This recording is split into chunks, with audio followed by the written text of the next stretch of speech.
There is a moment near the end of WandaVision where Wanda sits alone in a cabin on a mountain somewhere.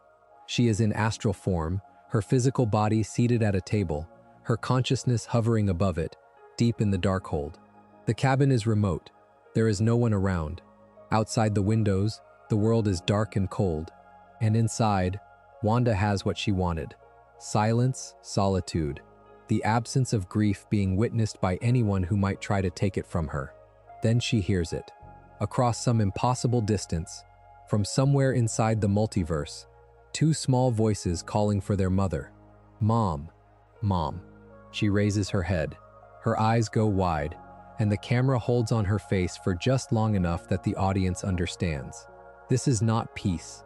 This is not rest. This is a new kind of suffering, more refined than any she has experienced before. She has lost her children twice now. Once when she dissolved the hex and let them go, and again 1 second later, when she heard them calling for her from somewhere she cannot reach.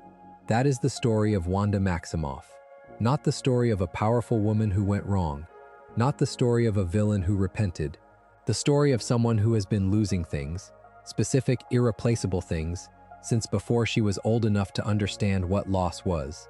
Someone who has spent 60 years of fictional history trying to find a version of the world where the things she loves do not get taken from her. The tragedy is not that she fails. The tragedy is that every time she gets close, the cost of nearly succeeding is higher than the cost of everything that came before it. Welcome to Quiet Marvel. Settle in, get comfortable, let your shoulders drop. Turn the light down low if you have not already.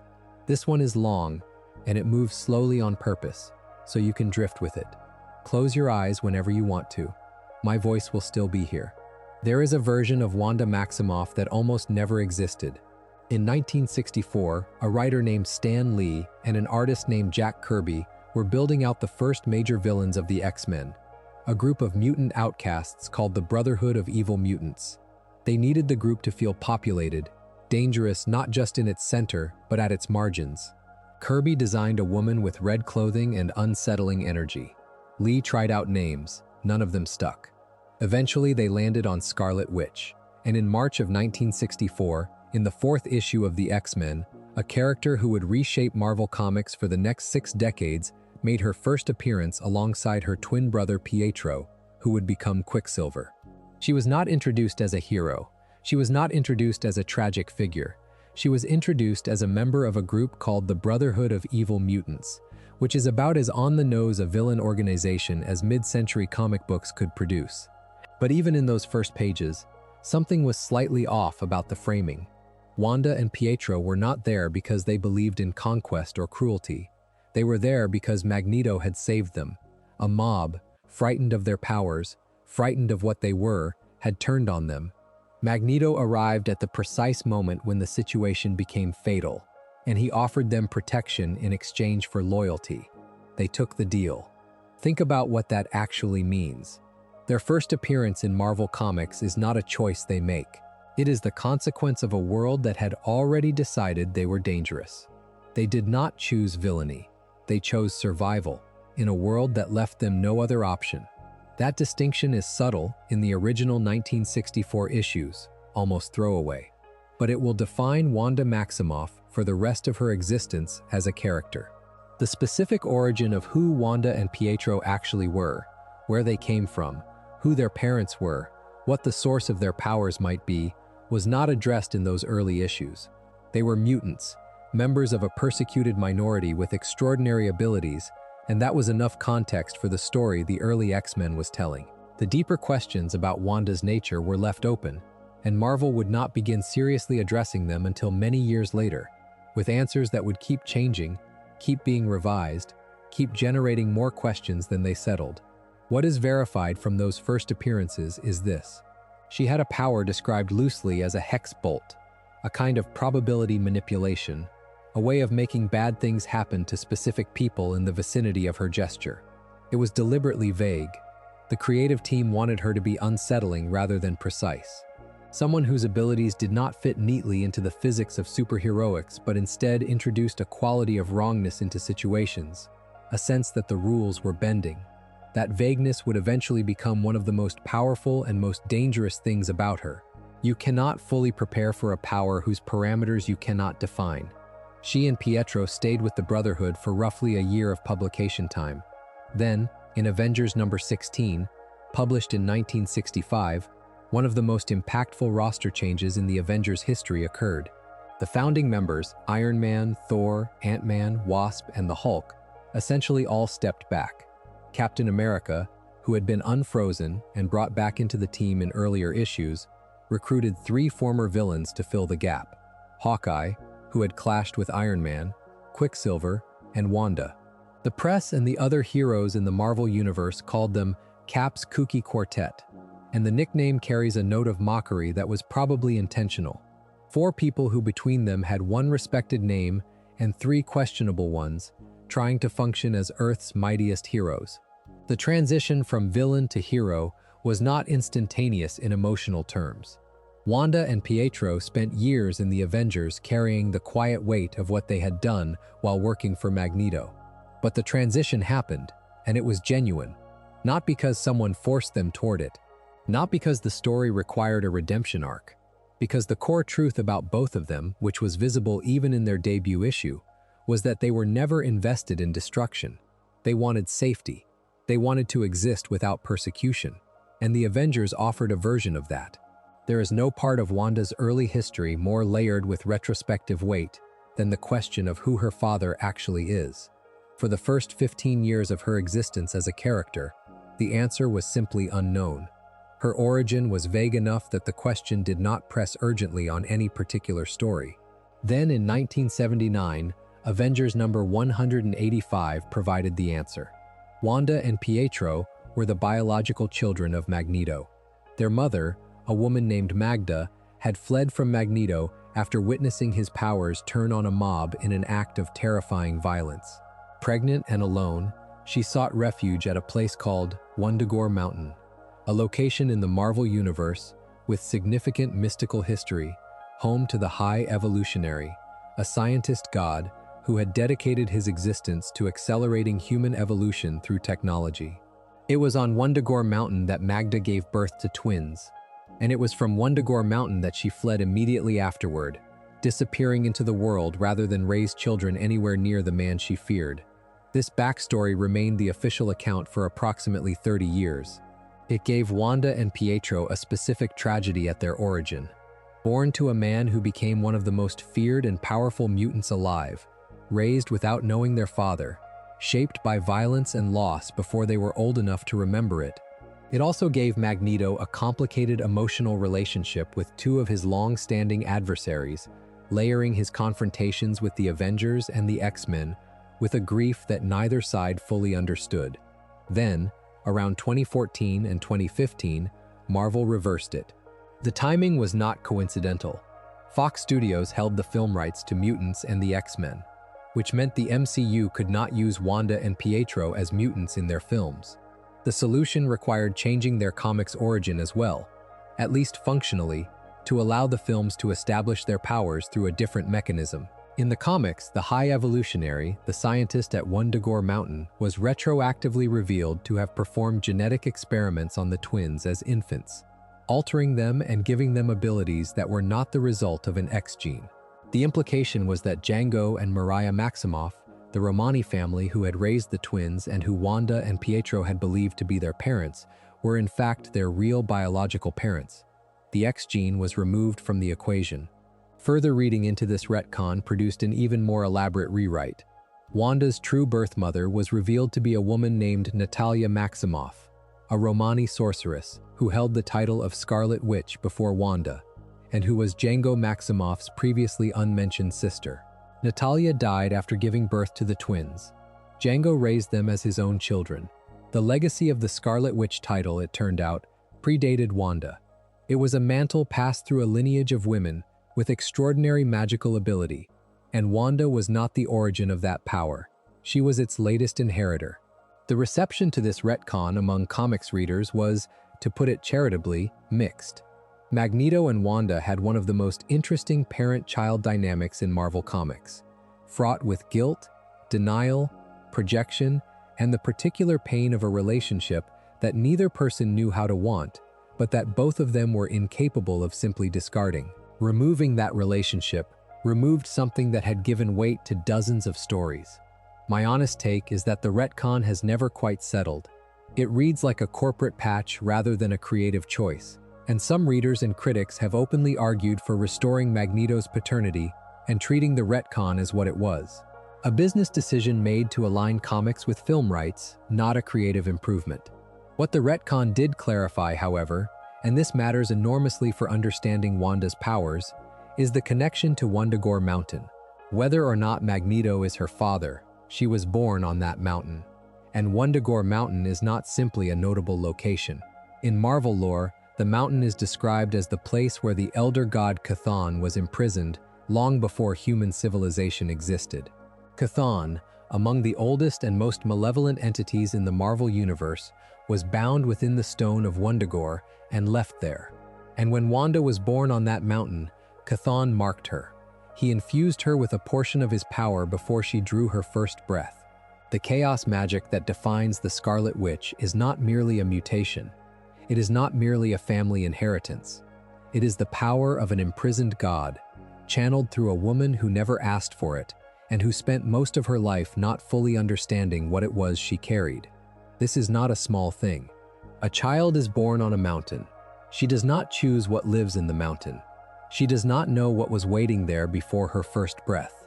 And for the rest of her life, the question of whether she is in control of her power, or whether her power is on some level using her, that question never fully resolves.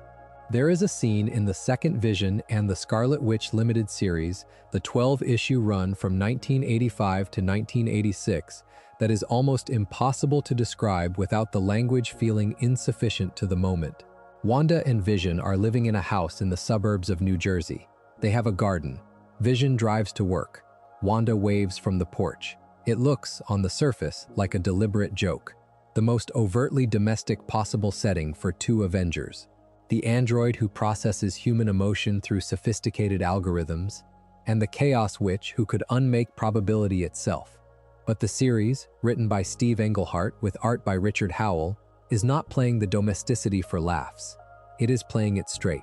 And in doing so, it produces something much stranger and more affecting than satire. Wanda and Vision were married in 1975, in giant-size Avengers number 4. The road to that marriage was the organic development of a relationship that had been building through years of Avengers issues. Two people who did not fit easily into the world around them, finding something in each other that made the world slightly more navigable. Vision was, by design, an entity that experienced emotion intellectually rather than intuitively. He understood what love was. He did not experience it in the way a human body generates and metabolizes feeling. And yet the thing he felt for Wanda was real enough that the difference between his version of love and the human version of love ceased to matter in any practical sense. What Wanda felt for Vision is harder to categorize, which is interesting because Wanda is the human one. She is the person who is supposed to feel things in the normal way. And yet the quality of her attachment to Vision, the specific character of what she needed from him and what she gave back, had always been unusual. Vision was steady, consistent. He did not panic, did not project, did not introduce the particular chaos of human emotional volatility into their shared life. For someone whose inner world was already chaotic enough, whose power was literally the ability to introduce chaos into external reality, the steadiness of Vision was not just appealing, it was necessary. They could not have children by any biological mechanism. Vision was a synthezoid, an artificial being with no capacity to reproduce, and Wanda was, of course, perfectly aware of this. But the writers of that second Vision and the Scarlet Witch miniseries wanted to explore what happened when Wanda's power encountered an impossibility and decided the impossibility was optional. She wanted children. She had chaos magic. Chaos magic operates fundamentally by making things happen that should not be able to happen. And so, in a move that blends the miraculous with the horrifying, Wanda used her power to become pregnant. The twins she carried and then delivered were named Billy and Tommy. They were real. Real enough to hold, to nurse, to watch grow. They were loved, and they were present, and the life in that suburban house felt, for a brief window, complete in the way Wanda had always needed it to be. And then the dark truth arrived. The villain Master Pandemonium, a figure with a demonic connection Wanda and Vision had encountered previously, revealed what Wanda had not known when she reached into the chaos to create life. She had not created something new. She had found something that already existed, two fragments of a soul that had been scattered long ago, belonging to the demon Mephisto. Mephisto is Marvel's devil-adjacent entity, the closest analog in the comics universe to the traditional conception of a demonic tempter. His soul had been shattered, and those fragments had been floating in the ether, and Wanda's chaos magic had reached out and pulled them in, formed them into children, without knowing what she had hold of. Master Pandemonium served as a vessel for Mephisto, and through him, Mephisto reclaimed what was his. The children were taken, not killed exactly, absorbed, reintegrated into the demonic entity from which their essence had always come. It happened in the pages of that second miniseries, quickly enough to feel like the ground opening without warning, which is precisely how these things feel. Wanda's response to losing the children was the kind of grief that does not resolve. It keeps going, it circles back, it makes no accommodation for the passage of time. Billy and Tommy had been real, had existed as fully as anyone who exists, regardless of the metaphysical substance of their creation, and then they were gone. And Wanda had no framework for that specific kind of loss. She had experienced persecution, displacement, violence, the terror of her powers being beyond her control. She had not experienced this. The specific grief of a mother who loses children who, according to the laws of reality, should never have existed in the first place. Her mentor in magic, Agatha Harkness, an ancient witch who had been teaching Wanda to understand and control the full scope of her abilities, made a decision. It was presented at the time and framed in retrospect as a mercy. Agatha suppressed Wanda's memories of Billy and Tommy. She did not explain why she had done this, or how, or what it would mean. She simply removed the memory of what had been lost, under the reasoning that a grief this specific, this irresolvable, would destroy Wanda if she had to carry it consciously. That is not a small thing. A woman loses her children. Her mentor decides the loss is too much for her to know about. The memory is taken. The intention was compassion. What it actually created was a bomb with no visible fuse. Wanda went on. She continued as an Avenger. She continued loving Vision. She continued doing the work of a hero in a world that still had no particular interest in making room for her. The grief that Agatha had taken from her did not disappear. Grief does not disappear when you remove the memory of what caused it. It stays. It redistributes. It shows up as an edge of sadness that she could not account for, as a longing for something she could not name, as a specific kind of ache that visited her at particular moments without explanation. She did not know what she was grieving. She just knew she was still grieving.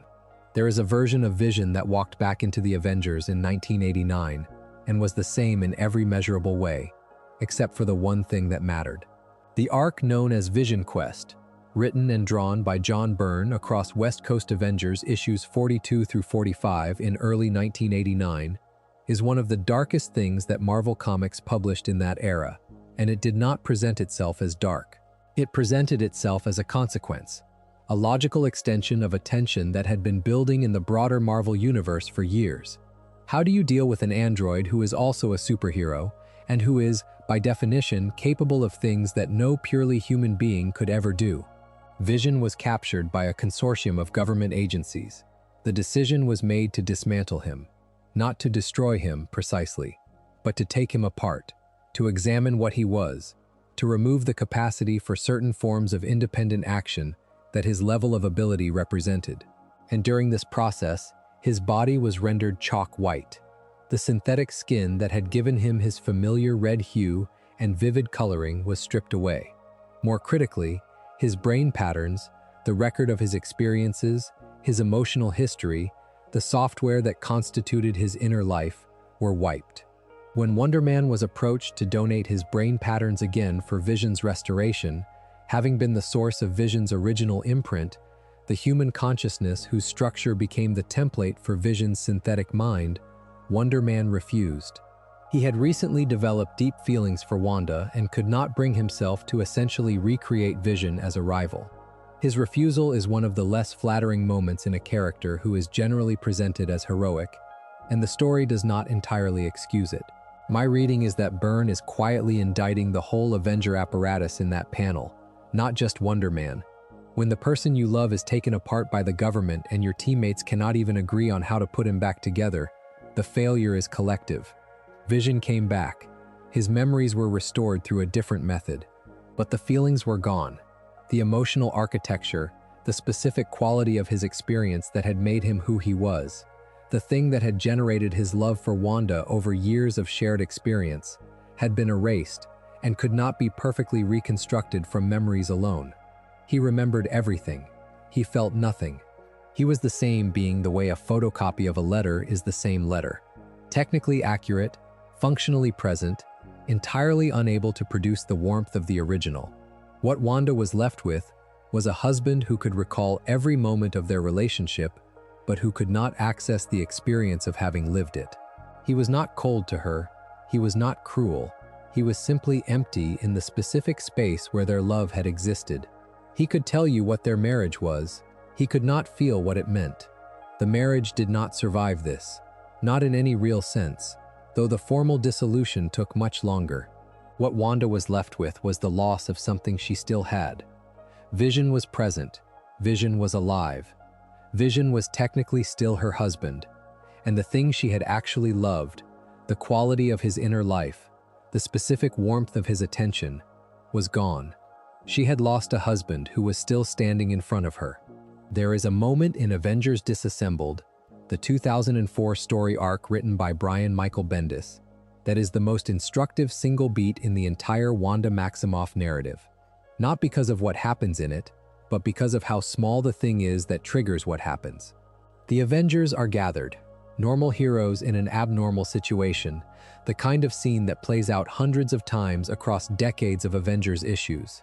And the Wasp, Janet Van Dyne, makes an offhand remark, a casual comment about parenthood, the kind of thing people say without thinking about what it costs the person hearing it.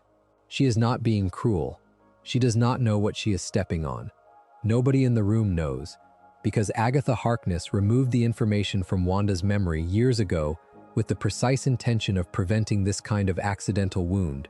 The comment lands anyway, and in whatever deep architecture of Wanda's consciousness Agatha's magic had buried the memory of Billy and Tommy, something fractured. The suppression held for years. It held through grief and loss and the slow hollowing of her marriage. And then one sentence, spoken without any awareness of its weight, broke it open. What followed is one of the most disturbing sequences in Avengers history. Not because it is violent, though it is, severely, but because of what it reveals about the accumulated pressure of decades of unprocessed loss. She-Hulk, under the influence of Wanda's chaos magic, tore Vision apart. Not metaphorically. Vision, her Vision, the being she had loved and married and lost and never fully let go of, was physically dismantled by someone who was being weaponized by Wanda's unconscious mind. Vision, before he was killed, crashed a Quinjet into Avengers Mansion. Wanda conjured a Kree invasion force. The Avengers were under assault from every direction simultaneously, and the source of the attack was their own teammate, operating not from malice, but from a mind that had finally cracked open under a weight that had been building for years. Hawkeye, Clint Barton, died in this arc. He sacrificed himself when a Kree warship threatened the others. In a final act that Bendis presents almost in passing, the arc does not linger on individual casualties. It moves with the relentlessness of a genuine emergency. Scott Lang, the second Ant-Man, was also killed. These are real losses, real consequences, things that did not immediately reverse when the crisis ended. Doctor Strange traced the magical source to Wanda.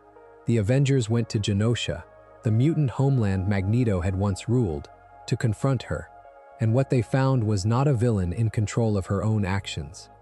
What they found was Wanda in the aftermath, the chaos bleeding out of her, the full weight of what she had done settling over her. The Avengers did not know what to do with this. The situation did not map onto any framework they had for dealing with enemies. This was not Magneto. This was not Doom. This was a teammate who had suffered an unimaginable breakdown and, in the process, had killed people who mattered to them. The question of what to do with Wanda, whether to treat her as a patient, as a criminal, as a danger requiring elimination, was live and unanswered. Before that question could be resolved, Magneto arrived. He took Wanda and carried her away, beyond the reach of any decision the Avengers might make about her fate. There is something worth sitting with in that moment. Magneto, whether or not he is her biological father, the man who has been coded as her parent for the bulk of her comics history, arrives at the precise moment when the people Wanda loves most are debating whether to execute her, and he removes her from the situation by force. The Avengers cannot pursue him without triggering a fight they are not equipped for. So Wanda went with her father, or the man the story treats as her father, because there was no one else to go with, and the consequences of what she had done, the deaths, the dismantling of the Avengers as they had existed for decades, were left sitting in the rubble of the mansion. That is not the behavior of a villain who got what they wanted. That is the behavior of someone who was in so much pain for so long that when the break finally came, the only direction the pain could go was outward. Agatha Harkness tried to spare Wanda by hiding the memory of her children. What she actually created was a pressure vessel that spent years accumulating force before exploding. The events of Avengers Disassembled led directly to House of M. The timeline is tight. The Avengers were disbanded in the aftermath of the attack. The wider superhero community was left with the same unanswered question. What do you do about Wanda Maximoff? A formal gathering of Avengers and X-Men was called to address the situation. The conversation was not productive. There was a faction that argued Wanda was too dangerous to remain alive. There was a faction that argued execution was not a just response to mental illness. The deliberations went nowhere. Pietro Maximoff watched these deliberations. He watched the people his sister had trusted, the colleagues she had fought alongside for years, weighing whether to kill her, and he could not bear it.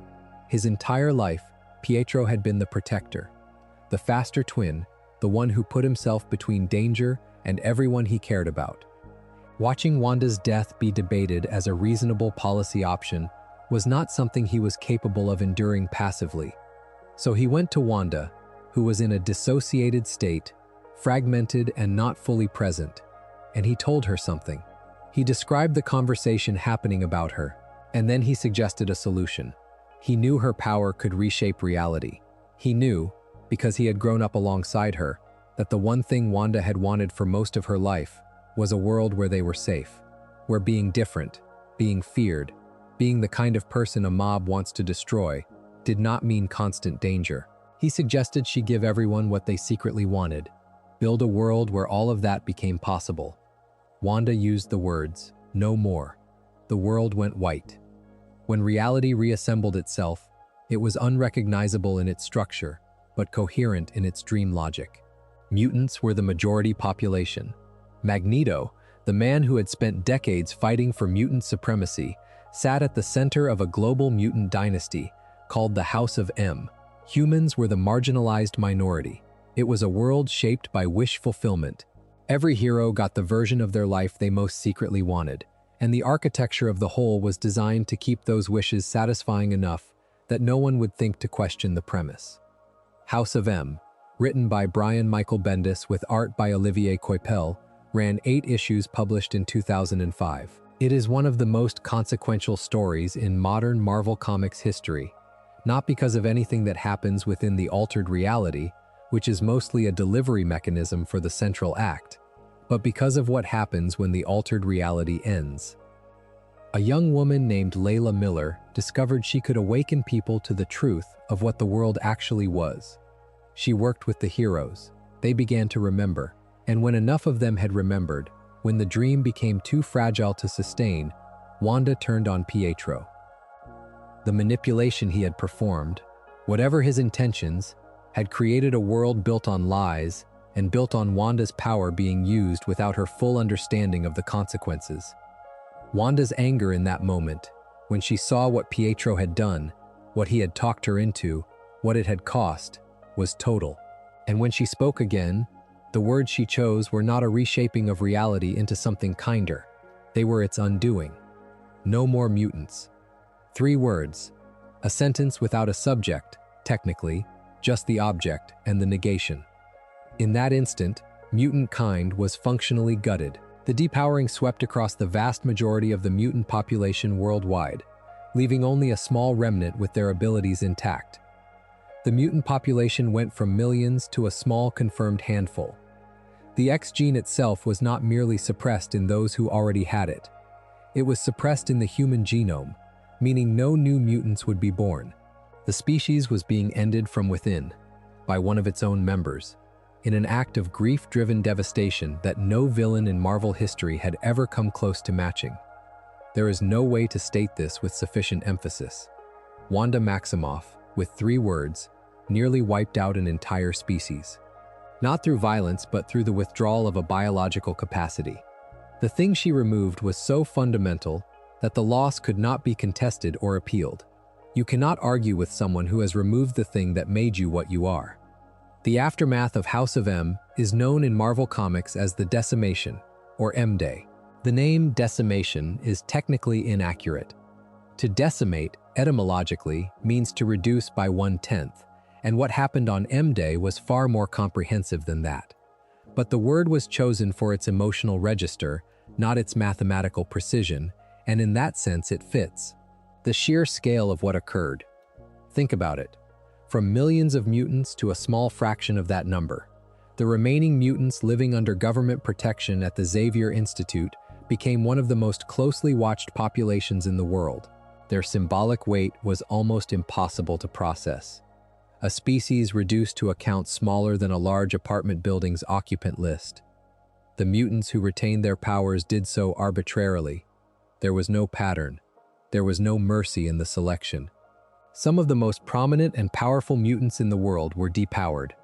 Others were not, and the ones who were depowered did not simply lose their abilities. They lost the physical structures those abilities had required, which in many cases meant serious medical complications. In some cases meant death. A mutant whose body had been built around wings lost the wings. The adjustments involved were physiological, not merely functional. The X gene suppression was the detail that made M-Day different from any previous catastrophe in mutant history. This was not an attack that could be recovered from. There was no cure to develop, no antidote to administer. Wanda had not taken a thing from them. She had removed the capacity for the thing ever to come back. New mutants would not be born. The species had a death date. The response from the broader Marvel community to this event is significant. The X-Men, for obvious reasons, were devastated. The Avengers, who had been the ones to call the gathering that led to Pietro's intervention, carried a specific guilt about their role in the chain of events. If they had not convened the discussion about executing Wanda, Pietro would not have felt the urgency that drove him to push her toward reshaping reality. None of that guilt was simple or clean, because none of the causation was simple or clean. The decision that led to M-Day was made by Pietro, yes, but the conditions that made that decision feel necessary were created by an entire community of heroes who failed to find a better answer than execution. Wanda herself was gone. After House of M, she simply ceased to be present in the Marvel Universe for years. No one knew where she was. No one went looking for her with any urgency. She was the most powerful being in the world, and the source of one of the greatest catastrophes in superhero history. And the resolution, after everything, was that she disappeared. That disappearance lasted for years. The years between House of M and Children's Crusade are almost a story unto themselves. Not because of what Wanda was doing, but because of what the Marvel Universe was doing without her. The X-Men, in the immediate aftermath of M-Day, were in a position that would have been unimaginable before 3 words were spoken. A species that had been growing, expanding, persecuted but surviving, suddenly reduced to a count that could fit in a small building. The government placed the remaining mutants under observation at the Xavier Institute, designating them as a protected population and simultaneously a surveilled one. The tension of that arrangement, sanctuary that is indistinguishable from containment, became the backdrop for years of X-Men storytelling. Stories about who was and was not among the survivors. Stories about mutants who had lost their powers and were trying to determine who they were without them. Stories about the psychological experience of surviving something that killed everyone around you. Through all of this, Wanda was absent. The woman responsible for the most catastrophic single act in mutant history was simply not there. No trial, no accountability process, no reckoning of any formal kind. The X-Men had opinions about this. Cyclops, who emerged in the post-House of M period as a harder, more tactically ruthless leader, made it clear that whatever mercy the Avengers might extend to Wanda was not mercy he could offer. The tension between the Avengers' protective instinct toward a former teammate and the X-Men's righteous fury at a woman who had effectively committed genocide against their species became one of the defining fault lines of Marvel Comics in the mid to late 2000s. The absence of a body, the lack of a grave, a definitive end, a confirmed fate, meant that Wanda's presence in the Marvel Universe during those years was the presence of a wound that refused to close. She was not there, and she was everywhere. Every story about the decimation's consequences had her at its center by her absence. Every mutant who woke up in a human body and tried to remember how to be a person without the thing that had defined them was a consequence of what Wanda had done. Every child born in the years after M-Day, who might have been a mutant in any previous reality, was instead born ordinary, the X gene suppressed before it could emerge. The X gene suppression was, arguably, the most lasting consequence of House of M. The deaths, the depowerments, the psychological damage, these were immediate and severe. But the suppression of new mutant births was the thing that threatened species-level extinction in the most fundamental sense. Not the killing of what existed, the prevention of what was coming. You could mourn the mutants who had been depowered. You could not mourn the mutants who were never born, because the possibility of them had been removed. This is the scale of what Wanda carried through her years of exile, and she did not know she was carrying it. Her memories were suppressed. She was living as an ordinary person with no access to what she had done or to the weight of its consequences. Somewhere in the Marvel Universe, mutant kind was rebuilding itself from a tiny remnant, and the woman responsible was having coffee in a small town and planning her wedding. There is a profound cruelty in that, but it is not the cruelty of intention. Agatha's suppression was meant to be merciful, and in a narrow technical sense it was. Wanda was spared the knowledge of what she had done for several years, but the rest of the world did not have the option of being spared. The consequences were real, whether or not Wanda remembered causing them. Reality does not adjust its damage to fit the perpetrator's memory. The Young Avengers found her in Avengers, the Children's Crusade, a 9-issue limited series by Alan Heinberg and Jim Chung that ran from 2010 into 2012. The Young Avengers, a team formed partly from the children and successors of established heroes, included 2 members who were, in a very specific sense, Wanda's children. Wiccan, his real name William Kaplan, had magical abilities that bore an unmistakable resemblance to the Scarlet Witch's. Speed, Thomas Shepard, had super speed and white hair, the exact combination that characterized Uncle Pietro. The two of them were not biologically related in this incarnation. They had been raised in separate families, found each other through superheroics, and gradually pieced together a theory about what they actually were. Fans have theorized, and the story leans toward this reading, that they are the reincarnated souls of Billy and Tommy Maximoff, returned to the world in new bodies after Mephisto reabsorbed them decades earlier. The theory was addressed in Children's Crusade. Magneto, who believed it to be true, joined the Young Avengers in tracking Wanda down. She was living as an ordinary person, not just in hiding but with her memories erased, genuinely unaware of who she was, what she had done, what she was capable of. Her memories had been suppressed again. The woman the Young Avengers found was not the Scarlet Witch. She was a woman named Wanda who was engaged to a man in a small town and who had no access to the life she had lived before. The restoration of her memories was not a gentle process. It happened, and with it came the full weight of everything she had done. M-Day, Avengers Disassembled, the lost children, the dismantled marriage, all of it returned at once. What the series also revealed, through its excavation of the timeline, is that Wanda's destruction of the mutant species was not purely voluntary. Her attempt, with Doctor Doom, to channel the life force, a cosmic entity of almost incomprehensible power, in order to resurrect Billy and Tommy, had gone wrong in a way that exceeded any containment she could provide. The rage of that cosmic power, channeled through someone who could not hold it cleanly, was part of what became the devastation of M-Day. She did not choose to hurt those people. She chose to try something impossible. And the consequences of choosing to try something impossible when you have unlimited power are not always within the range of what you anticipated. This does not absolve her. Nothing in the story presents it as absolution. But it complicates the simple reading of Wanda as a woman who willfully destroyed a species because she was angry. The truth is messier and sadder and more human. She was trying to get her children back. She reached for something she could not contain, and the catastrophe that resulted was the overflow of grief and power combining at a scale that should not have been possible. At the end of Children's Crusade, Wanda declared something that is, in its quiet way, one of the most significant statements she has ever made. She said she intended to define herself on her own terms from that point forward.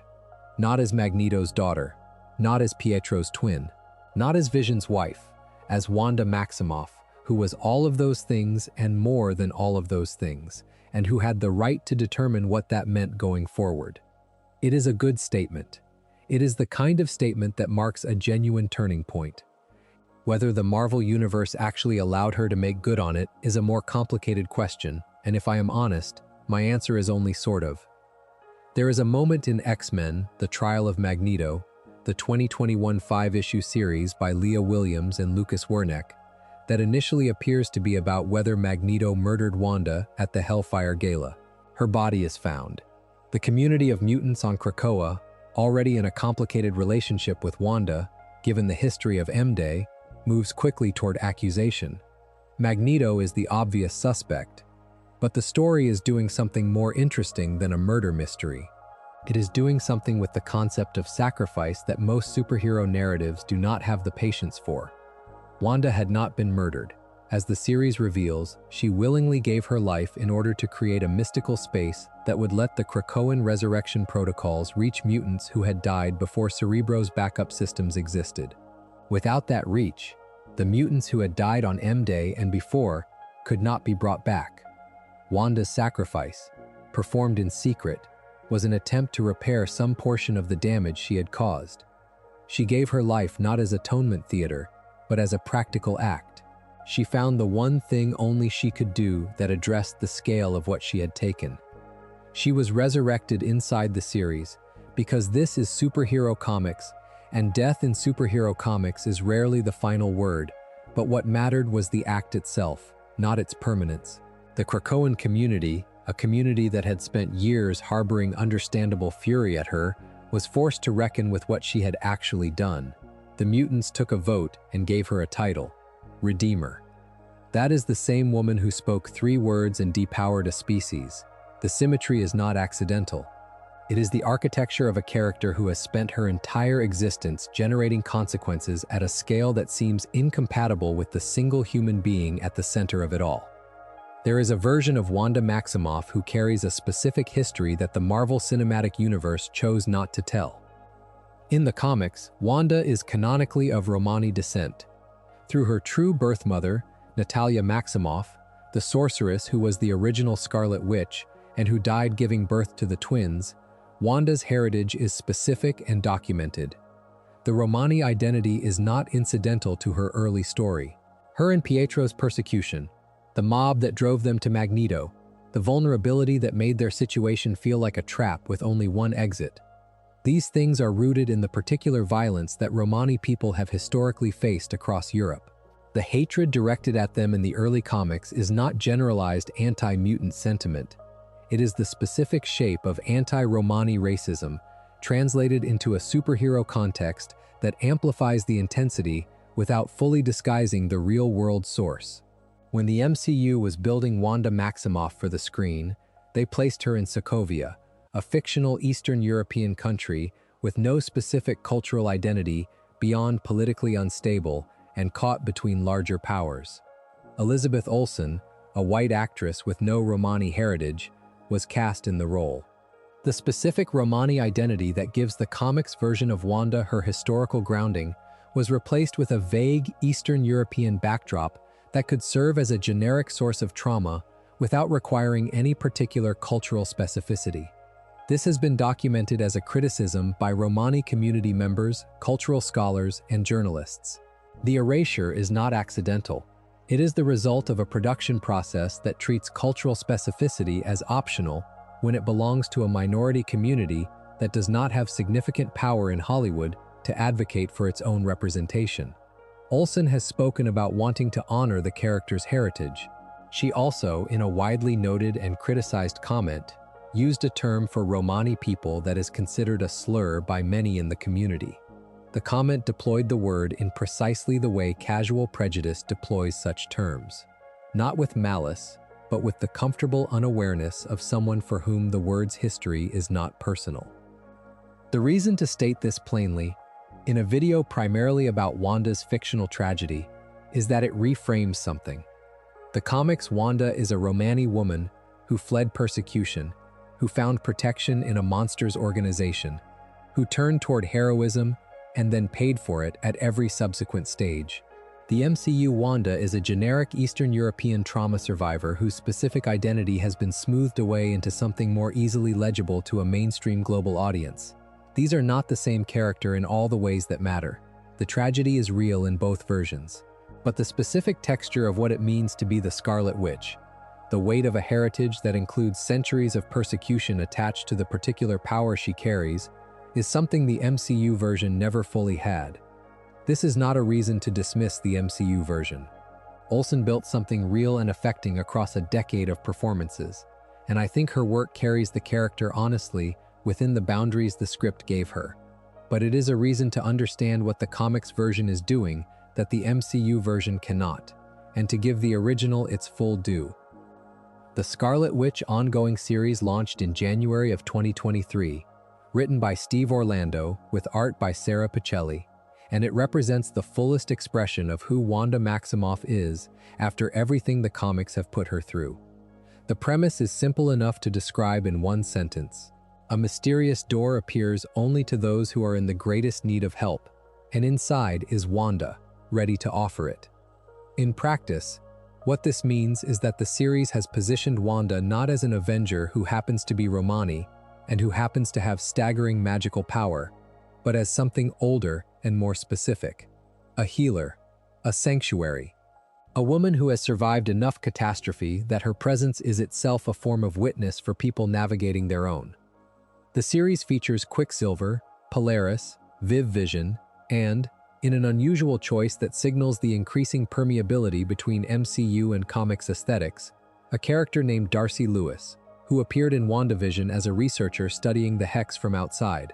Her inclusion is the kind of move that acknowledges a shared audience without fully surrendering either universe's logic.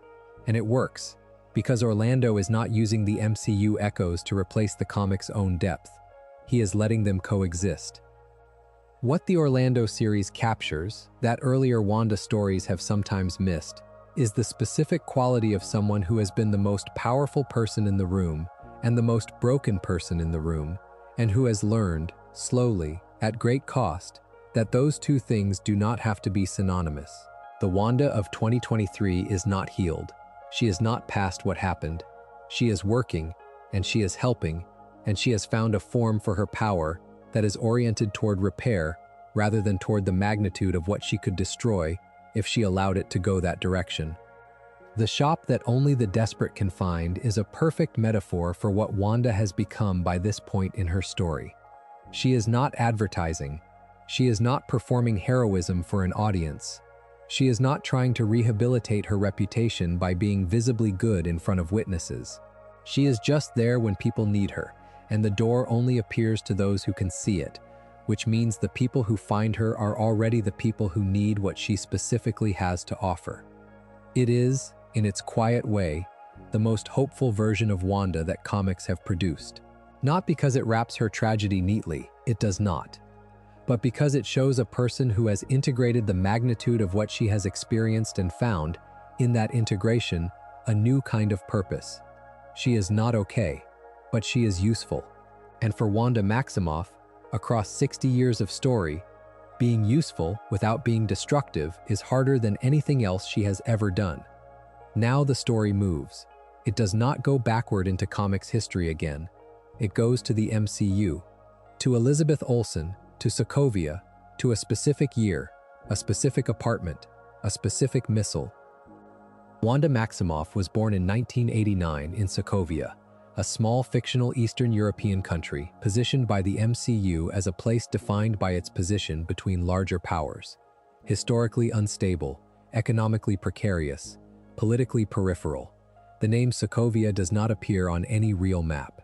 The MCU put Wanda there instead of placing her in the specific Romani community that her comics counterpart comes from, which is a deliberate choice that carries real meaning and which we have already sat with.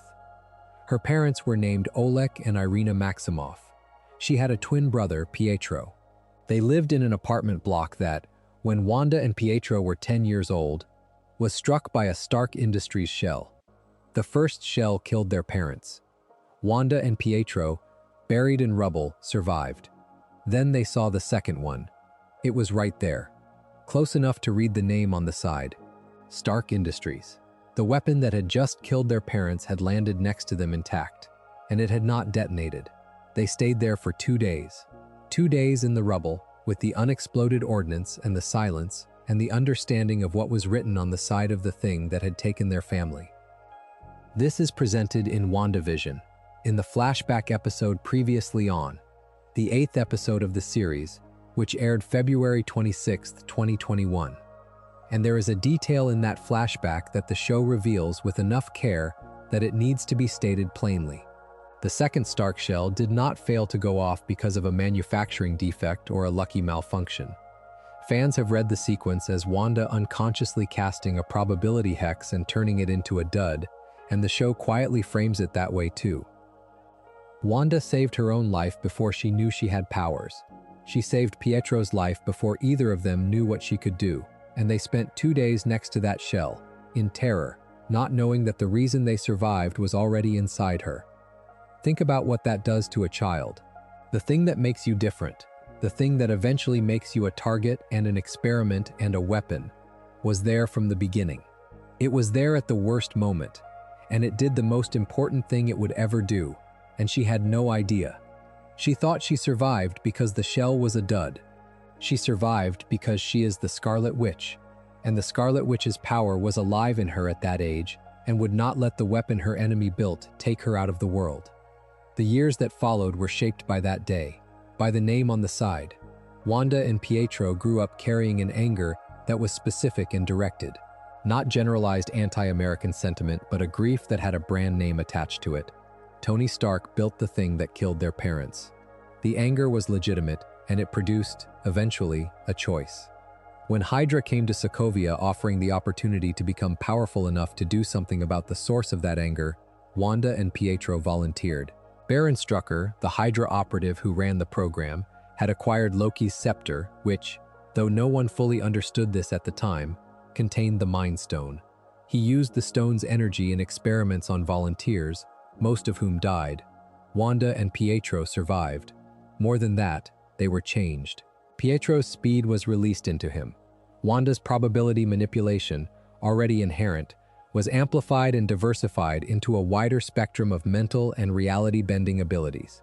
Telekinesis, telepathy, the capacity to craft illusions, and the deeper power that the Darkhold would later identify as chaos magic. The Mind Stone did not give Wanda her powers.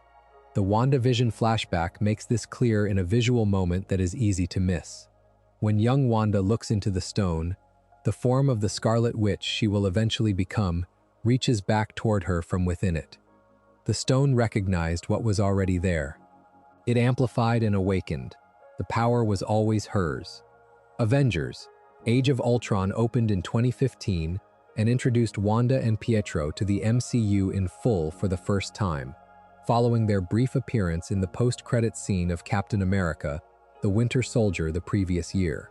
They began the film working with Ultron, not because they cared about artificial intelligence or world domination, but because Ultron promised them something they actually wanted: a move against Tony Stark, the man whose name was on the shell.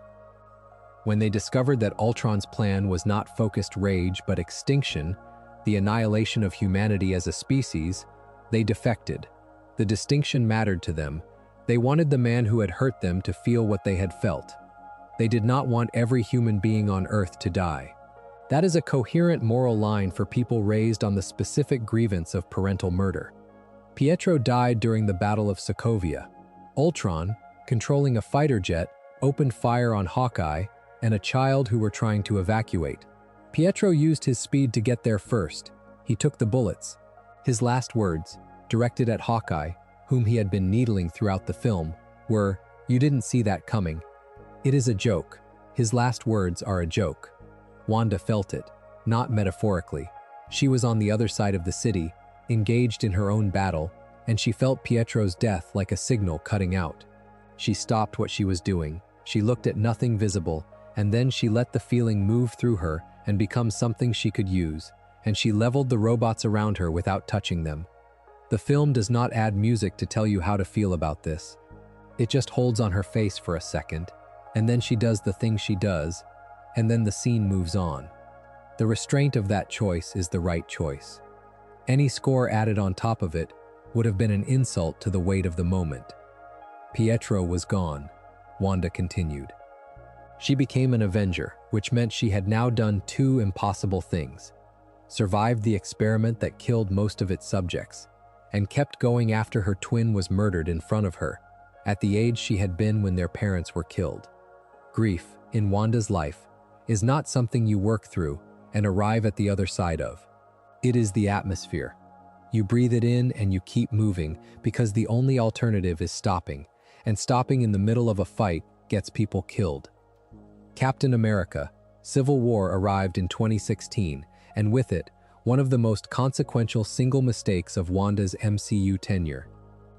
The Lagos Incident, the full name of the event that precipitates the Sokovia Accords storyline. Wanda was working with Captain America and the other Avengers to stop Crossbones, a former Hydra operative, from stealing a biological weapon in a public market in Lagos, Nigeria. The confrontation went wrong. Crossbones activated a suicide vest, detonating it in the middle of a crowd. Wanda used her telekinesis to contain the explosion. This was the right instinct. In the half-second between the detonation and the containment, she did the only thing she could do. But in containing the explosion, she had to redirect the energy somewhere, and she redirected it upward, and upward was a building where 26 people died when the redirected force tore through the upper floors. 11 of them were Wakandan relief workers, which gave the incident the specific diplomatic dimensions that the Sokovia Accords storyline needed. This needs to be stated clearly. Wanda made a mistake. She did not cause the explosion. Crossbones caused the explosion.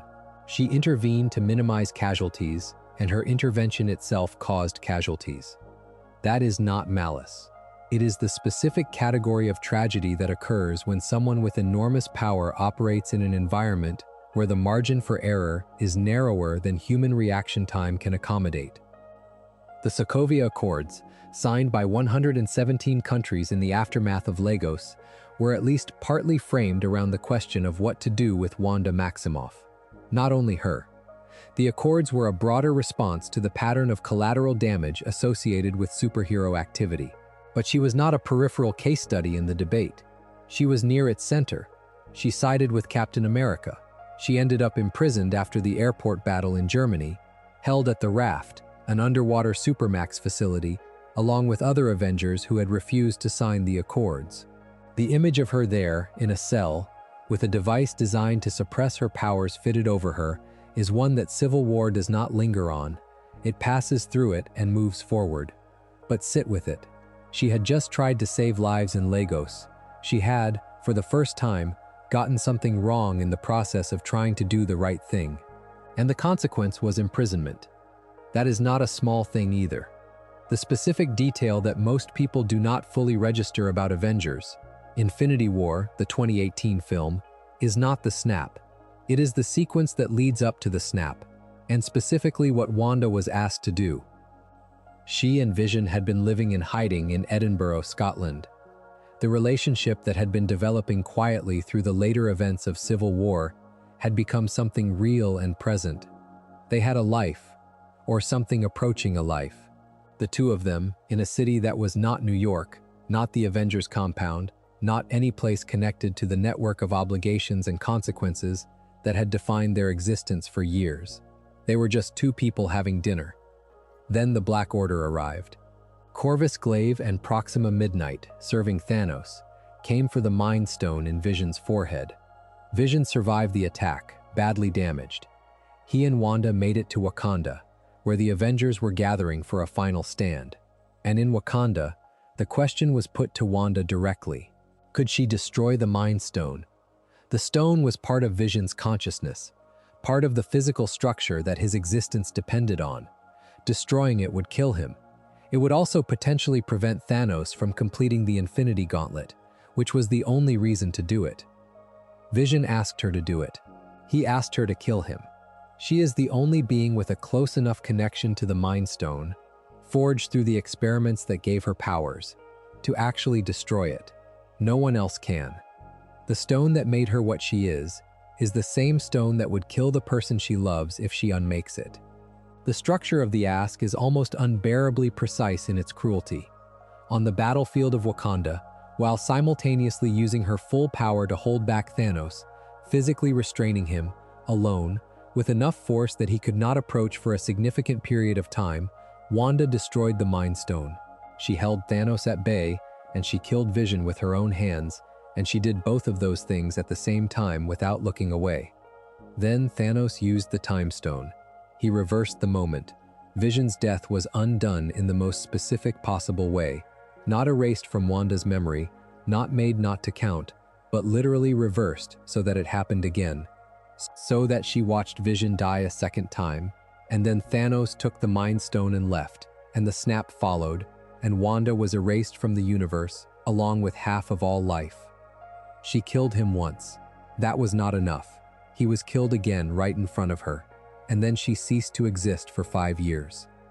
When she returned in Avengers Endgame, through the time heist reversal, through the work that the surviving Avengers had done in the 5 years of her absence, she returned to a world that had already processed a version of the grief she had not yet been able to start processing. The 5 years between the snap and the reversal had happened to everyone but her.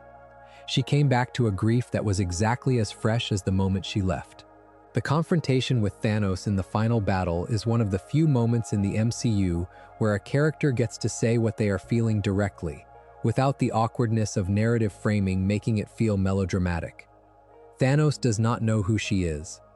He has done so much damage at such a scale that she is simply one more person in an endless list of people he has hurt, and he does not remember her specifically. She tells him, "You took everything from me." He responds that he does not know who she is. She says, "You will." What follows is as close as the MCU has come to depicting someone operating at the absolute limit of their power, driven entirely by grief. She nearly beats him. She overwhelms him to the degree that he calls an airstrike on his own army to stop her. Kevin Feige has been widely quoted describing Olsen's Wanda as the most powerful Avenger. The evidence for that claim is in that sequence. WandaVision premiered on January 15th of 2021 on Disney+. It was the first Marvel series released on the platform, the opening entry in MCU Phase 4, and it was unlike anything the franchise had done before. The series takes place 3 weeks after Avengers Endgame. Wanda drives to Westview, New Jersey. Vision had purchased a plot of land there before Infinity War, a small piece of property in a suburb, with a note attached saying he wanted them to grow old together there. Wanda arrives at an empty lot. There is no house. There is no Vision. There is just the land they were supposed to share and the grief of everything that was supposed to happen on it. What occurs next is not a rational decision. It is not a plan. Wanda does not think, "I will use chaos magic to reshape this town into a sitcom so I can live with a resurrection of my dead husband." Her grief simply exceeds the boundary of what reality can contain, and the chaos magic that has been building in her for years without a sufficient outlet flows outward, and Westview becomes the Hex. The Hex is a perfect circle of reality distortion, visible from outside as a shimmering wall of energy, visible from inside as a series of shifting television realities drawn from the American sitcoms Wanda watched as a child in Sokovia. Those shows were one of the rare sources of warmth in a country that was frequently violent and uncertain. American sitcoms, their clean resolutions, their studio audiences, their domestic order, were what Wanda reached for when she needed the world to feel safe. The Hex is not a rational construct. It is what the inside of her grief looks like when her power gives it form. The 9 episodes of WandaVision move through the decades. The first 2 episodes render Westview in the aesthetics and pacing of 50s and 60s television, drawing from Dick Van Dyke and Bewitched. Episode 3 shifts into the 70s, into the warm-toned domesticity of shows like The Brady Bunch. By the middle of the run, set in the Family Ties era of the 80s, the genre has shifted enough that tragedy can start to surface within the sitcom's structure. The 5th episode's title, On a Very Special Episode, is an explicit reference to the network television tradition of inserting serious issues into otherwise light series.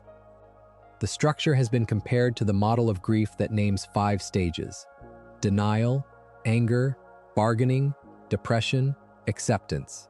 The sitcom eras are not a cute formal device. They are the shape of Wanda's psychological interior. The 50s pastoral is denial. Everything is fine. The laugh track confirms it. The neighborhood is friendly and no one ever dies. The 60s quirky magic era is the same denial slightly extended. By the time she reaches the decade where grief starts to crack through the surface of the genre, she has bargained through several layers of unreality. What makes WandaVision work as a piece of storytelling, and why it received 23 Primetime Emmy nominations, one of the highest counts for any program that year, is that it trusts its audience to understand that the sitcom framing and the grief framework are not 2 separate things that exist in tension. They are the same thing. The sitcom is the grief. The laugh track is the sound of Wanda trying to hold together a reality that keeps threatening to fall apart. The children appear in episode 3, titled Now in Color, which aired January 22, 2021. Wanda becomes pregnant within the Hex, and the pregnancy advances impossibly fast. She is visibly showing within the episode, then in labor, then holding infants. The twins are named Billy and Tommy, after the children she does not consciously remember, but whose names and identities are encoded somewhere in the chaos magic that created the Hex. The subconscious insistence is the most devastating detail. She suppressed the memory of her lost sons, but the chaos magic remembered anyway. Billy and Tommy age at an accelerated rate within the Hex, an echo of the original comics' children, whose aging was also anomalous. Within a few episodes, they are children capable of conversation, of asking questions Wanda cannot fully answer, of noticing the things she needs them not to notice. Outside the Hex, SWORD, the Sentient Weapon Observation and Response Division, is attempting to understand and ultimately terminate what is happening in Westview. Director Hayward, the agency's leader, positions the Hex as a hostage situation and Wanda as the threat. Monica Rambeau, a field agent and the daughter of Carol Danvers's old friend Maria Rambeau, takes a more nuanced view. She has interacted with Wanda before, and she does not believe the threat framing. She breaches the Hex multiple times, each time being reshaped by the reality distortion, and in the process is transformed at a molecular level. The neighbor Agnes is revealed, in the 7th episode, Breaking the Fourth Wall, which aired February 19, 2021, to be Agatha Harkness. The Agatha reveal is one of the few genuinely shocking moments in a season full of controlled suspense, because it recontextualizes everything that came before it, rather than simply adding to the pile. Agnes has been hovering in the margins of every episode, slightly wrong, slightly too present, always available when something needed to be nudged. The explanation is not that she has been masterminding Wanda's breakdown. It is that she has been feeding on it, drawing from the chaos magic that the Hex generates, studying it, trying to understand how Wanda is doing something she has never been able to do herself. Agatha Harkness, in the MCU version, is an ancient witch who was nearly executed by her own coven for practicing magic beyond what the coven sanctioned. She is centuries old, she is extraordinarily powerful by normal witchcraft standards, and she has never been close to what Wanda can do. The Darkhold prophecy, which Agatha reads to Wanda in the 8th episode, previously on, aired February 26, 2021, is the central statement of what the Scarlet Witch is supposed to be, according to the universe's darkest magical text. The Scarlet Witch is not born, she is forged. She has no coven, no need for incantation. Her power is greater than the Sorcerer Supreme's. It is her destiny to destroy the world. Forged, not born. That word matters. Birth implies origin, something that was always coming, a natural emergence. Forged implies process. Something that had to be made, through heat and pressure, through specific acts of suffering that shaped it into what it is. Wanda was not inevitable, she was produced. By Wundagore Mountain and the elder god sleeping in its stone, by a Stark shell in Sokovia, by a Hydra cell and a Mind Stone, by the death of her brother, by the slow grief of losing Vision before she lost him, by the loss of him twice in the same afternoon. Every specific thing that happened to her contributed to making the power available that would eventually make her dangerous enough to be described as a world ender. The show does not offer this as an excuse. It offers it as an explanation, which is different. An excuse removes responsibility. An explanation locates responsibility within a chain of causation, where Wanda is not the only link. She is the most powerful link, the one that produces the most visible destruction, but she is not the first link. There is a battle in the WandaVision finale, the 9th episode, the series finale, which aired March 5, 2021, that should not work as well as it does. On one side is the Vision that Wanda created from her own chaos magic. A man built from grief and love, with Vision's memories and, this time, the genuine warmth that the original had been stripped of when the government dismantled him. On the other is White Vision, the original Vision's physical body, reconstructed by Sword director Hayward, stripped of all personality and emotion, reprogrammed as a weapon. Two versions of the same being. One made of grief and magic, one made of machinery and government authorization. They could simply fight, but they do not. They talk. The Hex Vision asks White Vision a philosophical question. He cites the ship of Theseus.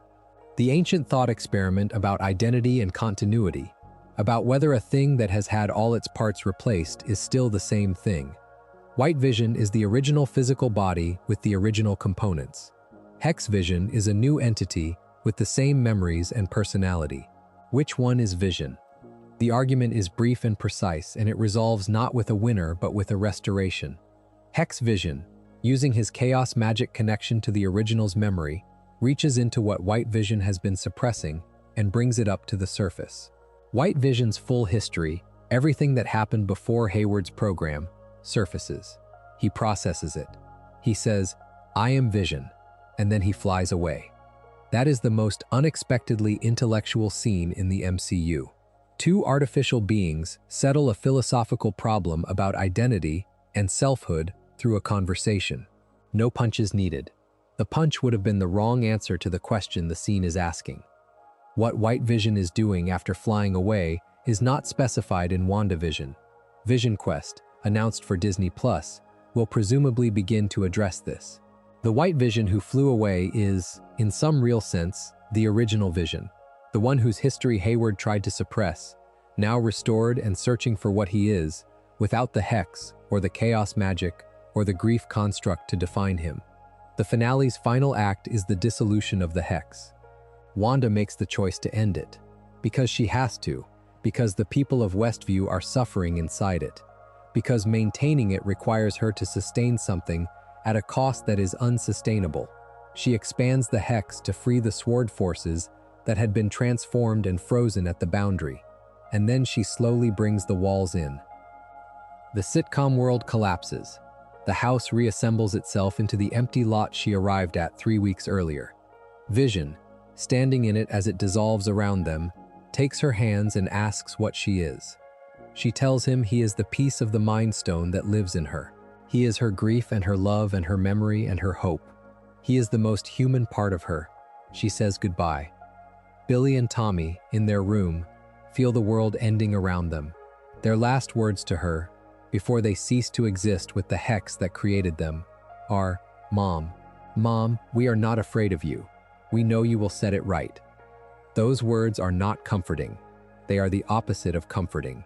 They are two children, in the process of disappearing, telling their mother that they believe she is capable of doing something neither of them will be alive to see. The faith in those words is the most heartbreaking thing in the series, because it costs them nothing to offer it, and it costs her everything to receive it. Wanda flies away from Westview. She takes the Darkhold.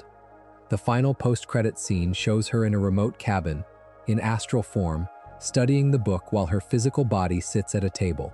And in the quiet, she hears it, Billy and Tommy, calling for her from somewhere in the multiverse. The last sound of WandaVision is Wanda Maximoff learning that she said goodbye to her children, and it was not over. They are still out there. They are calling for her. And she is alone on a mountain with a book that tells her what she could become. The months between WandaVision and Doctor Strange in the Multiverse of Madness are not shown on screen. We are given enough to understand their shape. Wanda found the Darkhold's description of dreamwalking, a technique that allows a sorcerer to possess their own alternate universe counterpart, riding along inside them, experiencing the life that a different version of themselves is living. And she used it to find universes where her sons existed. She rode along in those selves, watching through borrowed eyes as Billy and Tommy lived lives in worlds where their mother was not also a woman who had made them and then unmade them. She watched them sleep. She watched them at breakfast tables. She watched them in the ordinary moments that her version of motherhood never reached. The Darkhold, it should be stated plainly, corrupts. It corrupts the way that prolonged exposure to any extreme force corrupts. Gradually, imperceptibly at first, and then suddenly and completely. Every night she dreamwalked was a night the book's power ran a little deeper into her. Every morning she put the book down, she was a slightly different version of herself than the one who had picked it up. Doctor Strange in the Multiverse of Madness, directed by Sam Raimi and written by Michael Waldron, opens in 2022 with Wanda already at the other end of that process. She is not the woman who said goodbye to Westview. She is what months of the Darkhold produce in someone who was already the most powerful magic user on Earth, someone for whom the only question left is how far she is willing to go. The answer, as the film demonstrates at increasing cost, is very far. America Chavez is a teenager with the unique ability to punch through the multiverse, creating portals between realities that she cannot control and that no one else in the universe possesses. The ability is biological, not mystical. She was born with it, cannot give it away, cannot be taught to use it reliably. The film's premise is that the only way to acquire it is to take it from her, and taking it from her would kill her. Wanda wants it. With that ability, she could travel to a specific universe where her sons are alive and present and waiting for a mother who would be her. She would not be dreamwalking anymore. She would not be riding along in someone else's experience. She would be there, actually their mother. What she does in pursuit of this goal is difficult to describe without the weight of the specific acts. She murders the Illuminati, the elite superhero council of Earth 838, which includes Reed Richards, a sorcerer supreme who is not Stephen Strange, Black Bolt, Captain Carter, and Professor X. She kills each of them. She is not conflicted about this. The Darkhold has removed the specific cognitive step where she factors in what these people are worth outside of their usefulness to her goal. That is the most honest thing the film offers about what the Darkhold does. It does not make Wanda evil. It makes her precise in the way that grief makes people precise. It removes the peripheral considerations, the sympathy for people who are not the people she is trying to get back, the concern for consequences that do not intersect with the single outcome she is driving toward. The Darkhold does not introduce cruelty. It removes everything that was moderating it. The breaking point is the moment when America transports Wanda to the universe where Billy and Tommy are alive. The boys see her. They react to her with terror. They cry for their real mother.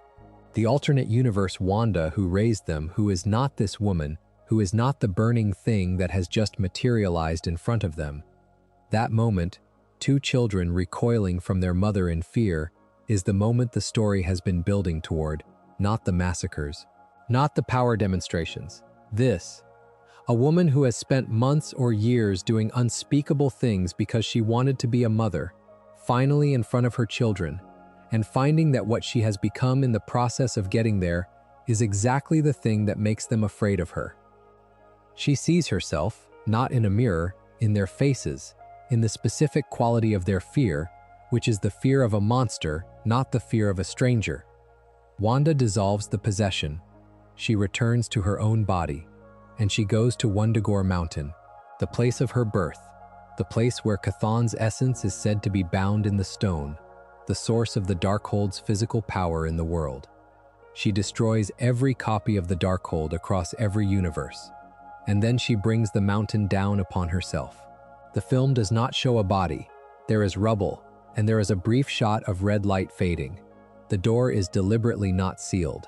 Official MCU materials have described her as ending two great threats to the multiverse, but the presentation is ambiguous. The Marvel habit of leaving that door open is doing its usual work. What is clear from the evidence, from the structure of what she chose to do and why, is that the act was not nihilistic. She was not ending herself because she had no reason to continue. She was ending the Darkhold because she understood, finally, what it had cost her and what it would continue to cost everyone around her if she let it persist. She was ending Wundagore because Wundagore was the anchor of that power in the physical world. She was doing the one thing she could still do that was unambiguously correct. She was, in the cleanest possible terms, using her power to remove rather than to create, because she had learned what she creates when she creates without restraint. There is something worth examining in how the audience responded to WandaVision while it was airing, because the response tells you something about Wanda that the show itself does not say directly. The series premiered to a level of theorizing and speculation that the MCU had not previously generated. Every week, after each episode dropped, a certain portion of the audience was not asking what is Wanda going through, they were asking who is pulling the strings. The assumption, built from years of Marvel narrative convention, was that Wanda could not be the author of her own situation. Someone had to be doing this to her. Someone had to be the real villain. The grief construct, the sitcom world, the impossible children, it was simply too elaborate, too strange, too costly for a single person to have built it. There had to be a Mephisto. There had to be a puppet master. There was not. The 5th episode of WandaVision, on a very special episode, aired February 5, 2021, is the one where the show makes this explicit in the most provocative way it can. The front door to Wanda and Vision's house opens, and standing on the porch is Pietro. Not the MCU Pietro. Not Aaron Taylor Johnson's version of the character who died in Age of Ultron.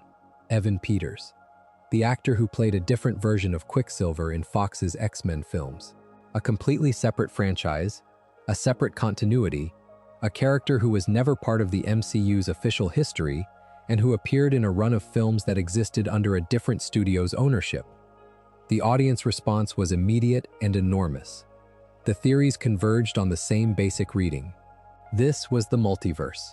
Evan Peters' Pietro was proof that WandaVision was going to be the entry point for Fox's X-Men into the MCU's canonical reality. Magneto might show up. The mutants from a decade and a half of Fox films might finally exist in the same universe as the Avengers. The excitement was, by measurable social media metrics, unprecedented for the show. The show's answer to all of that, when it arrived in episode 7, was no. Evan Peters' Pietro was a random Westview resident named Ralph Boner, a name constructed entirely as a crude joke. He had been possessed by Agatha Harkness and used as a prop. The character had no connection to any Pietro Maximoff from any universe. He was a prank. The look-alike casting was a deliberate misdirect, and Agatha's reveal at the end of that same episode was the actual twist the show had been building toward. The fan response to this was, depending on your perspective, either a reasonable disappointment or an illustration of how thoroughly certain sections of the Marvel audience had been trained to expect a specific kind of storytelling. My honest reading is that it is both, and that both readings say more about the audience than about the show.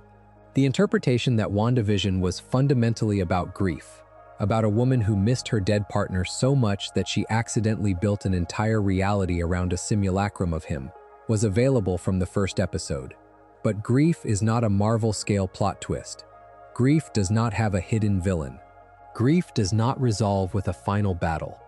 The part of the audience that needed a Mephisto or a multiverse crossover was the part that could not quite accept that the person doing this to Westview was Wanda herself, alone, with no external manipulation except the chaos of her own power. Agatha was there. She was real. She was feeding on the chaos magic and nudging the situation toward more production of it. But she did not create the hex. She found it already existing, and she moved into the opportunity it presented. The source was always Wanda. The story was always about what a person does when their grief has no container that reality can provide. The Agatha All Along jingle, the musical number that played over the reveal in Episode 7, composed for the show, became one of the most unexpectedly viral cultural moments of 2021. A villain origin song for an ancient witch in a Marvel Disney Plus series, performed in the style of a 60s television theme, became the sound of that cultural moment. It won a Creative Arts Emmy for original music and lyrics. It is the kind of detail that defies easy categorization. Funny and catchy and also somehow genuinely unsettling, which is exactly what the character it was written for is.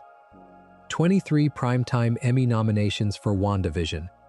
Near the top of the pile that year, alongside The Crown and The Mandalorian, Elizabeth Olsen, Paul Bettany, and Kathryn Hahn were all individually nominated for acting.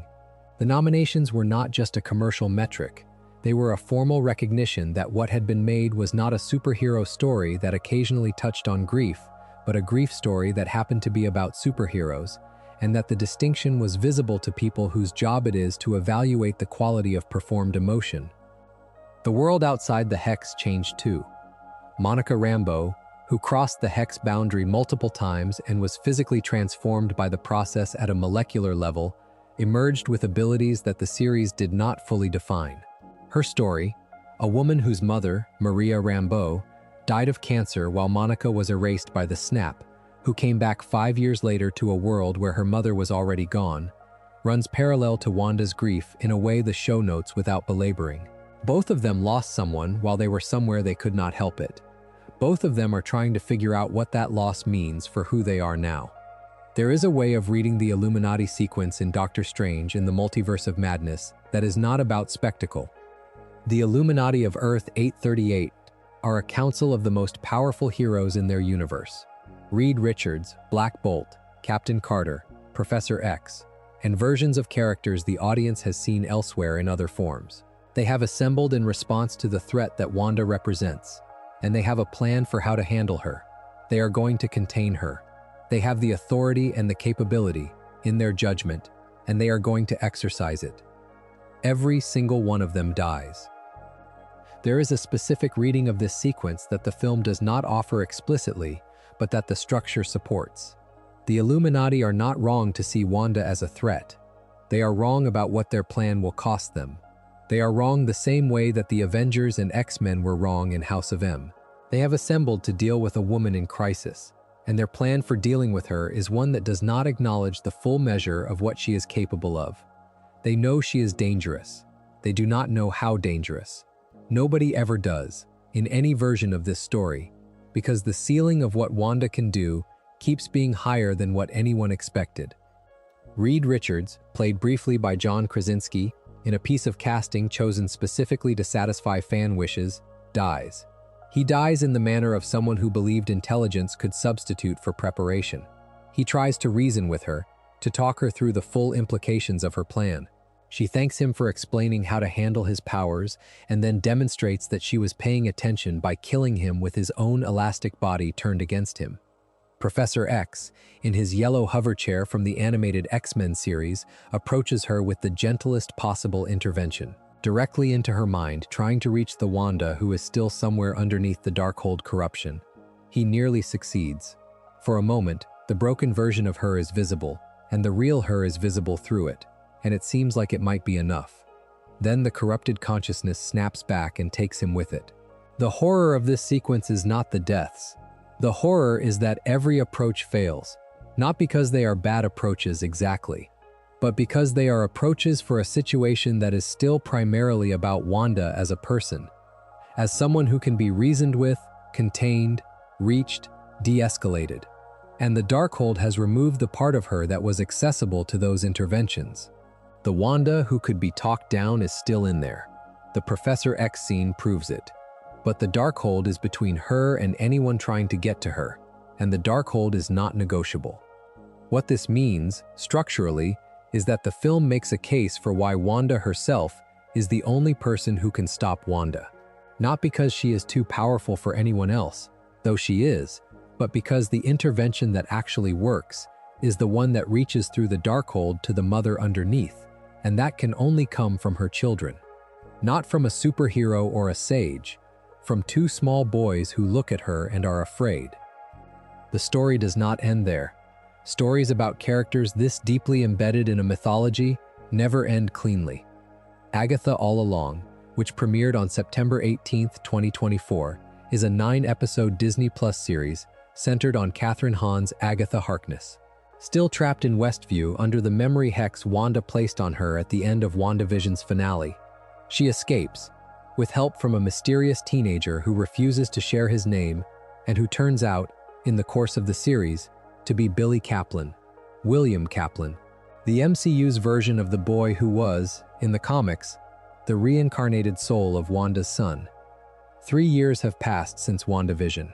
Wanda is gone, described in Agatha All Along as absent rather than confirmed dead, which is exactly the framing you choose when you want to leave the door open. Billy is alive. He is here.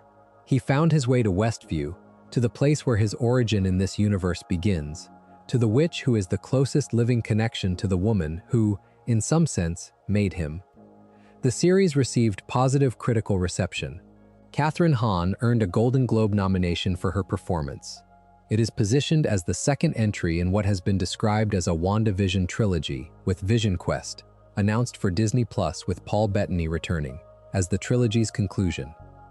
Vision Quest will follow White Vision, the original body, the one who flew away after the Ship of Theseus argument in the WandaVision finale, as he attempts to reconnect with his memories and understand what he is in, the absence of the chaos magic and grief that defined Hex Vision's existence.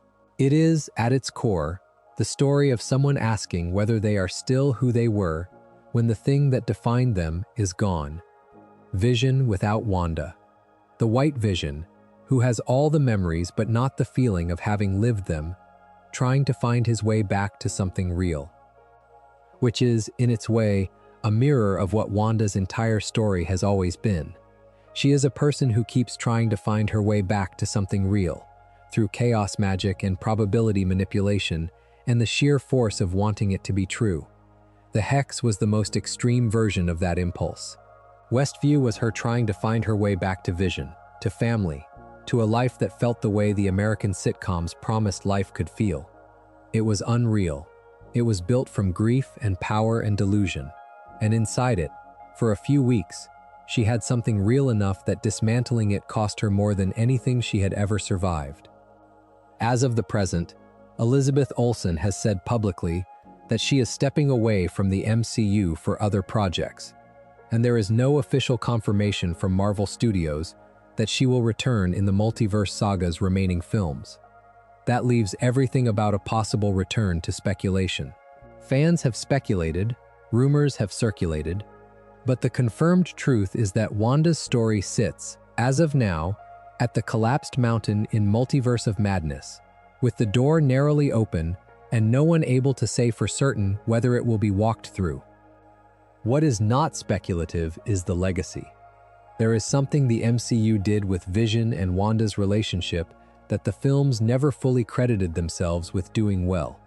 It is easy to focus on the spectacle of their story, the Infinity War sacrifice, the WandaVision grief construct, the ship of Theseus debate. But the foundation of why any of that lands as hard as it does was built in quieter moments that the films moved through without drawing much attention to them. In Captain America: Civil War, while the larger drama of the Sokovia Accords and the airport battle occupied most of the film's attention, there is a scene where Wanda is in the Avengers compound under Vision's watch. She is not imprisoned at this point. She is technically free, but the compound represents a kind of soft containment, an understanding that her presence in public spaces is politically complicated after Lagos. She is making paprikash. It is a dish from Eastern Europe, a comfort food, a connection to a home that no longer exists in the form she knew it. Vision materializes through the wall, as he does, and they talk. The scene is brief. It does not declare anything about their relationship, but Vision's curiosity about the food, the careful attention he gives to understanding something he cannot eat, but which matters to someone he cares about, is the most precise image of what their relationship is. He is trying to understand her, not her powers, not her value on a team, her, the specific cultural object she is holding, the warmth it represents, the history it carries. He moves toward her specific humanity, with the full attention of a being who has no cultural framework for what she is offering, but who finds it worth the effort of learning. That is the relationship. That is what Infinity War is destroying when Thanos uses the Time Stone to reverse Vision's death and kill him again. Not just a love story in the generic romantic sense.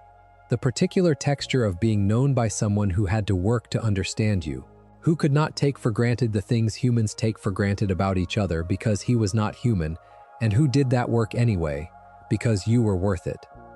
The Edinburgh sequence in Infinity War gives them a single moment of ordinary life before everything breaks. They are walking in a city. They are not Avengers at that moment. They are two people who have found something in each other that neither of them had access to before. The attack by the Black Order arrives almost immediately, which is the film's deliberate choice, to show you what they have and then to begin taking it within a single sequence. You never see them have more than a few minutes of the ordinary life they are trying to build. The ordinary life was always the point, not the powers, not the significance, just the paprikash and the Edinburgh street and the version of themselves that existed when no one needed them to be extraordinary. The loss of that ordinary life, specifically that, not the abstract concept of loss, but the loss of something as specific and unglamorous as cooking dinner for someone who cannot eat it, is what drives everything that follows. The Hex is a monument to ordinary life. It is built in the specific aesthetic of American television domesticity because domesticity is what Wanda wanted and never got enough of. The sitcom house, the sitcom neighborhood, the sitcom husband, these are not aspirational fantasies for Wanda. They are the life she was trying to have when Thanos interrupted it. They are the shape of what she lost. There is also something worth understanding about Agatha Harkness as a character, not just as a plot mechanism in WandaVision, but as a figure who illuminates Wanda by contrast. Agatha Harkness is extremely old. In the MCU's version of her history, she was nearly executed by her coven in Salem in the 17th century for practicing magic beyond the coven's sanctioned limits. She survived because she was more powerful than all of them combined. She has spent several centuries since then accumulating power and knowledge, moving through the world of witchcraft with an expertise that no currently living witch can match.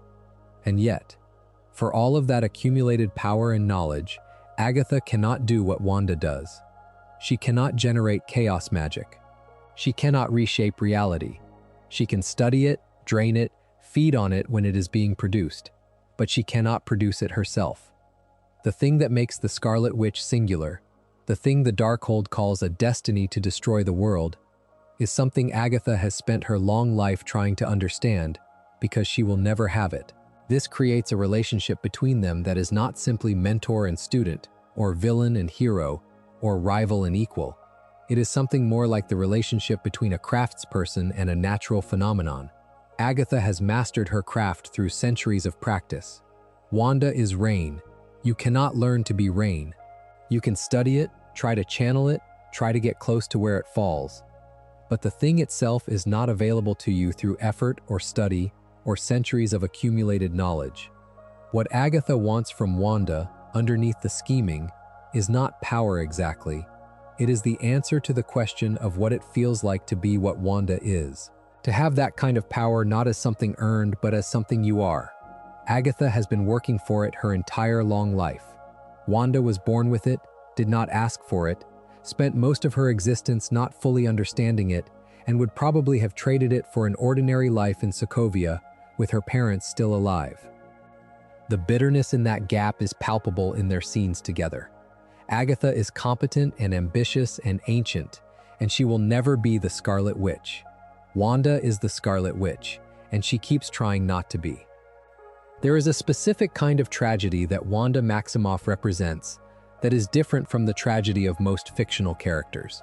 Most tragic figures are destroyed by a single fundamental flaw, by pride, by ambition, by love turned possessive, by the inability to accept loss. Their tragedy has a single clean cause, which is what makes them comprehensible and which is why the structure of tragedy as a genre was built around that kind of singular causation. Wanda's tragedy has no single cause. Every piece of it is legitimate. Every loss is real. Every decision she made in response to those losses was understandable from inside the situation, even when it was catastrophic from outside it. The magic she was given at birth was not a blessing she asked for.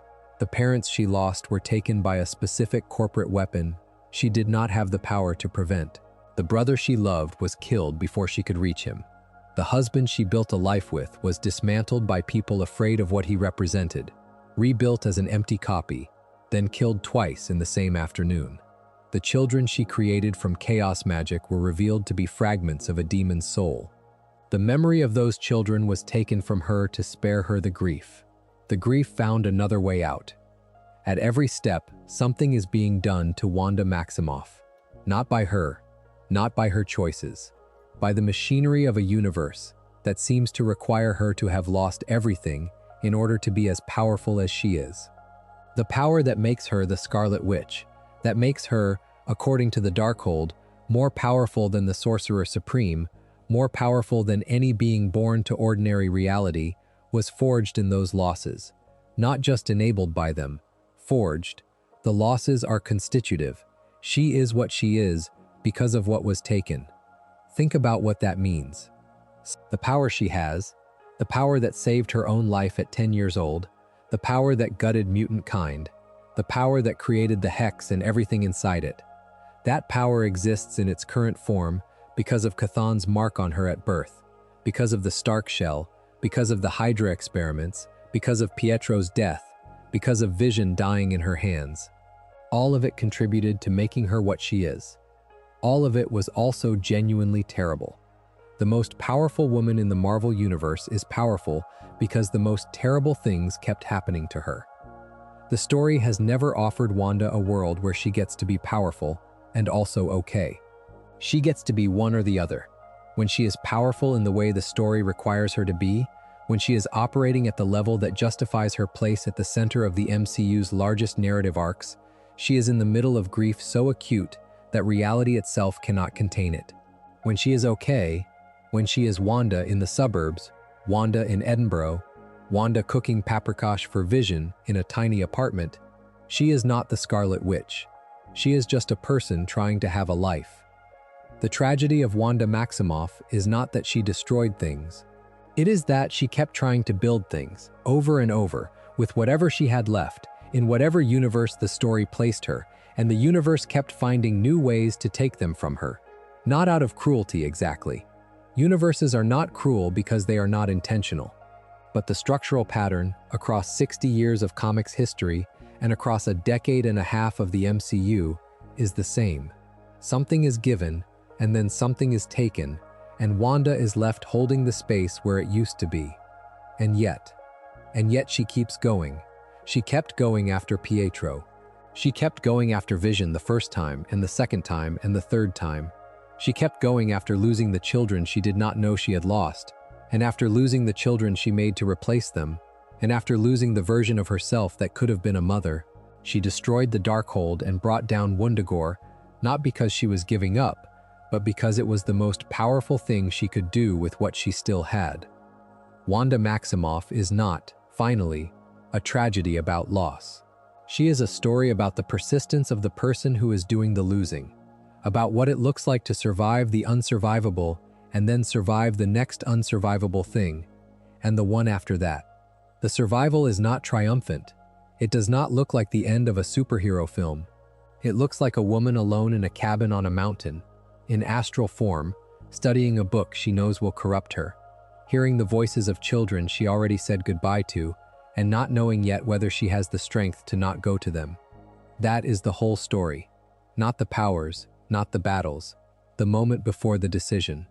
The question that never fully resolves. Billy and Tommy are out there, somewhere in the multiverse. In the MCU version, the Billy who exists is Billy Kaplan, the teenager from Agatha all along who found his way to Westview, who helped Agatha escape the memory hex, who is learning what his power is and what his name means in the mythology he has walked into. In the comics version, Wiccan and Speed have been central figures in multiple Young Avengers stories, their identities as Wanda's reincarnated sons now formally accepted, their own heroic careers unfolding independent of the catastrophes that defined their first existence. The souls of Billy and Tommy Maximoff did not disappear when Mephisto reabsorbed them. They came back, not as the same children, not in the same form, but with enough continuity of essential self that the people who knew them can recognize them. That persistence is, in its small and specific way, the counter-argument to everything tragic in Wanda's story. Not a happy ending, not a resolution, a counter-argument. Things that are lost are not always gone. Sometimes they come back in forms that are harder to recognize but no less real. Vision is searching for what he is without her. Agatha is loose in the world. The Darkhold is gone. The Scarlet Witch title lives in a lineage that predates Wanda and will outlast whatever any single version of her does or refuses to do. And Wanda Maximoff, born in Sokovia, on a mountain older than civilization, forged in grief and loss and love and magic, is still the most powerful being in the room, whichever room she is standing in.